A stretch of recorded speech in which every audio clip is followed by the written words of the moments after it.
Good evening, good evening, good evening, everybody. It is your favorite realtor here, Hugo Quintanilla, with another live. I hope you all are having a great evening. I appreciate all of you tuning in. If you are on Instagram, you have my attention. Please feel free and leave your comments below. We are going to be Hugo, the number four, Long and Foster. And today we're going to be talking about future proof living, millennials, and generational homes. So I hope you guys are buckled in. A lot of us are living with older family members that are aging as millennials. And as that is happening, we are seeing more and more the need for people to buy homes that not only cover the needs of our aging family members, but also ourselves as we are starting to grow our own families and starting to branch out on our own with our own partners. So, today, we're going to be talking a little bit about 10 things that a millennial can do to purchase a generational home. And a generational home helps not only accommodate the needs of the millennial couple that's purchasing it, if you are the one that's going to be funding the whole transaction, or but it could also cover the needs of the older parent or guardian or relative. More than anything else, we want to think about future proofing in the sense that as we age, mobility becomes a big issue, location, and community. So we want to keep those things in mind so that over time we're not making a purchase that really is not going to fit our inevitable needs. There are always things to take into consideration, such as your own personal situation, but um, yeah, more than anything else, I think it's worth discussing as we are having an older baby boomer population that's aging, and they could want to maybe downsize or end up granting their properties over to their relatives or their children. I think more than anything else, instead of seeing an abrupt transfer of wealth in the sense of a lot of people passing away in that generation, we are going to see a lot of estate planning and a lot of transfer of wealth in a lot of more traditional and thought out and foolproof ways. There are tons of financial instruments that can be used to create generational wealth, especially at that stage.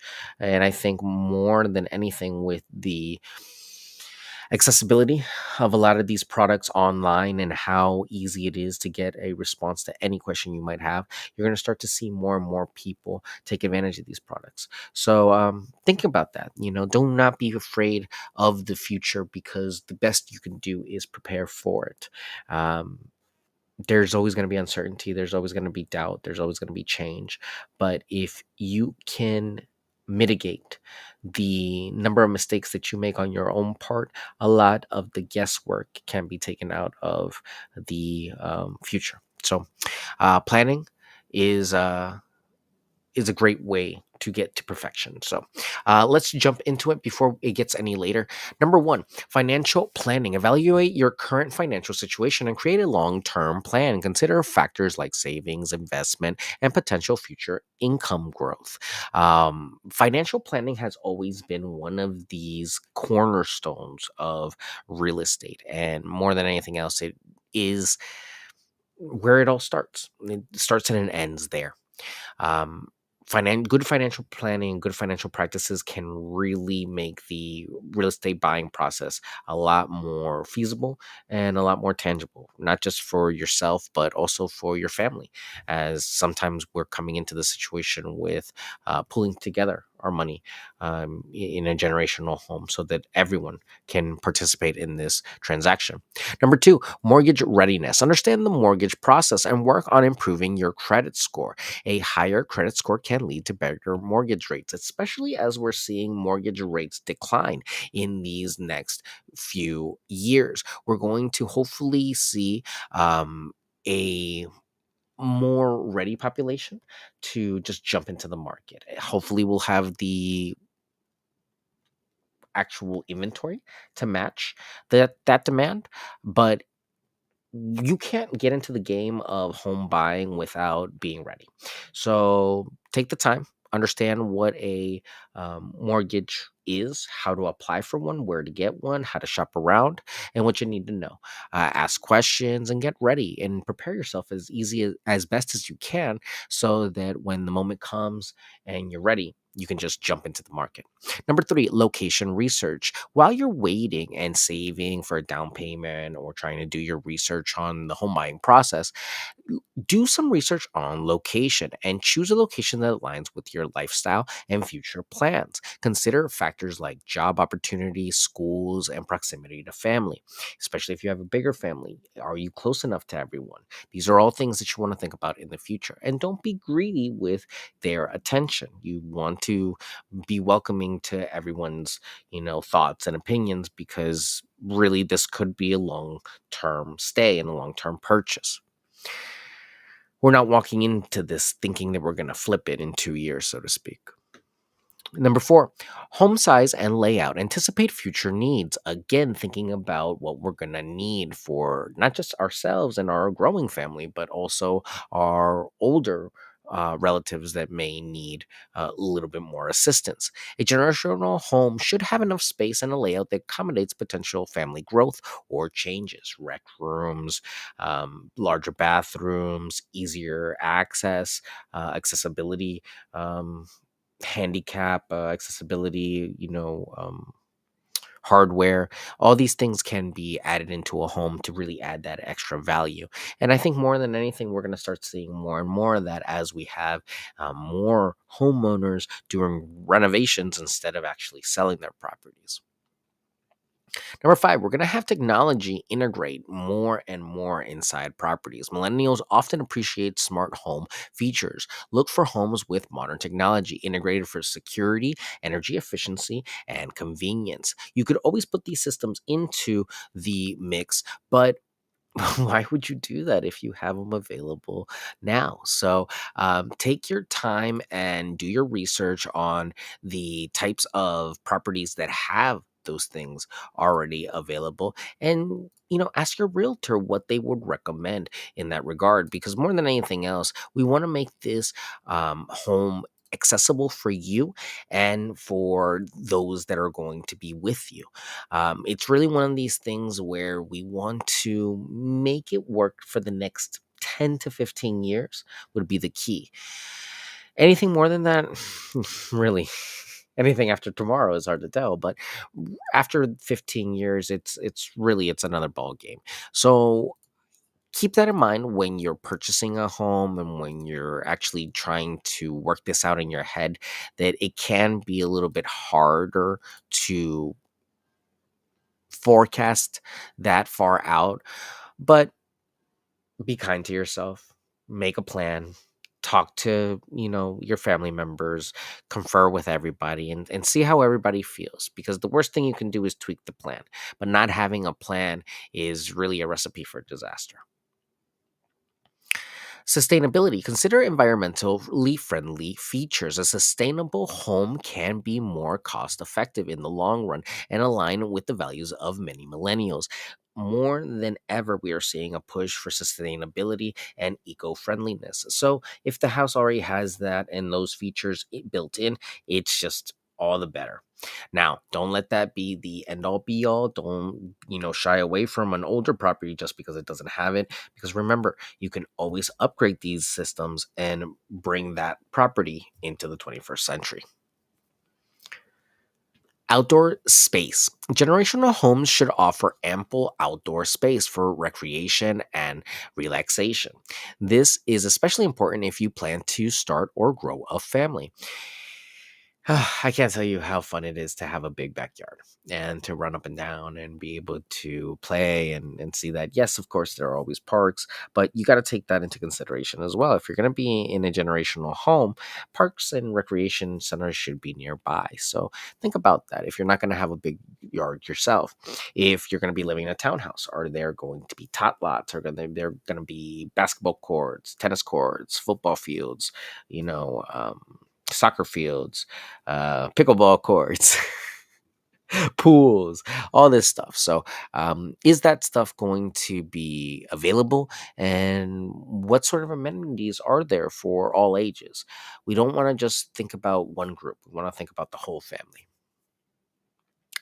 And again, in the same vein, we want to think about neighborhood dynamics. Assess the neighborhood dynamics, including safety, community engagement, and local amenities. A stable and vibrant community adds value to your generational home. If the community is welcoming to older populations, has activities for newer younger populations, has a little bit of improvement and development for all ages, it really does make everyone feel at home, and it can add value. Really, it can, especially if it's documented and well known that these communities have that. It can really add some extra oomph to your listing. Number nine, resale value. Keep an eye on the potential resale value. While this might not be an immediate concern, it's wise to consider the home's marketability in the future. Keeping an eye and using a source like Montgomery County Real Estate. It's my own home value estimator. If you go on that site right there, you can type in your property and it will give you an estimated value based on a few algorithms. So check that out. It works in Maryland, DC, and Virginia best, but you can try it out in your local area and see what pops up. As always, go ahead and talk to your local realtor. They can always give you more local, accurate information. And you can always talk to me. So if you have any questions, comments, concerns in that regard, please feel free. And more than anything else, like I would like to reiterate, don't let the resale value be the immediate concern. We're thinking about that in the future and the marketability. So if we are making improvements, let's think about that in the long term. It can be very daunting, especially when you have the whole family there to do improvements, but be patient with yourself and make a plan. Again, the more you can adhere to that plan, the easier everything will be in the long run. And remember, pace yourself. We're looking for a timeline of about 10 to 15 years, which is quite a bit of time. Usually short term is about 3 years, long term is usually anything over 5 years. But yeah, 10 to 15 years would be the goal. And lastly, for tonight, we're going to be looking at legal and zoning concerns. Be aware of local regulations and zoning concerns. Sup- Understanding these factors can prevent surprises and challenges in the future. When it comes to zoning, more than anything else, I would look into local municipalities and townships, looking into things such as additions, look into structural changes, which you need to get permits, look into additional dwelling units, ADUs. Are those permitted? What are the laws, rules, and regulations around Airbnb?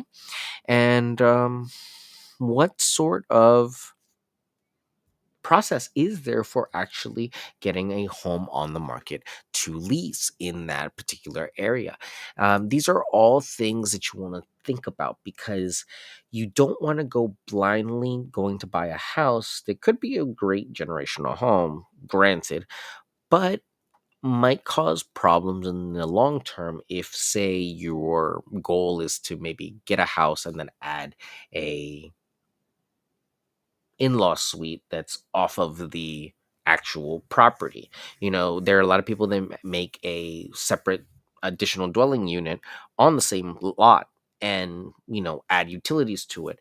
Are you allowed to do that? These are all things that you want to think about when you invest in such a big product as a home. So ask those questions and do your own research as well. A realtor knows what they know, and not every realtor will know everything about every area. So do your own research, because the worst thing you could do is be relying on a realtor and then have them not be able to give you the correct information. Um, there are public sources and public resources for this stuff. So make sure you're doing your due diligence and taking care of this before it becomes a greater issue. To recap, if you're just tuning in, the 10 considerations for millennials to look that are looking into purchasing a generational home are thinking about financial planning, mortgage readiness, location research, home size and layout, technology integrations, sustainability, outdoor space, neighborhood dynamics, resale value, and legal zoning considerations. Remember, a generational home is an investment in the future, so taking the time to make well informed decisions is crucial. Let me know if you have any specific preferences about what type of homes you're looking for so I can maybe dive into the pros and cons of each one in their communities. But really, the long and the short of it is a single family home is going to have a lot more flexibility. Of course, a lot more cost. A townhouse might have a lot less flexibility when it comes to design, but might have more amenities. And these, of course, are all things to think about. Condos, great amenities, but also, higher fees, less space. But it could be a great cost effective measure if it's a smaller family. So you have to look at your particular family, look at your particular needs, and work from there and work with a realtor. I am licensed in Maryland. My name is Hugo Quintanilla. If you have any questions about buying, selling, leasing, or investing, I am here to help. My phone number 240-389-4846. My email is hugo@lnf.com, and my website is yourrealtorhugo.com. Again, ladies and gentlemen, thank you so much for tuning in. As always, I really do appreciate you all. Questions, comments, feedback, leave them on your platform of choice on Facebook, YouTube, X, LinkedIn, or on twitch.com. Thank you again all for tuning in. I will see you tomorrow for another live. And thank you. See you. Have a great night. Bye.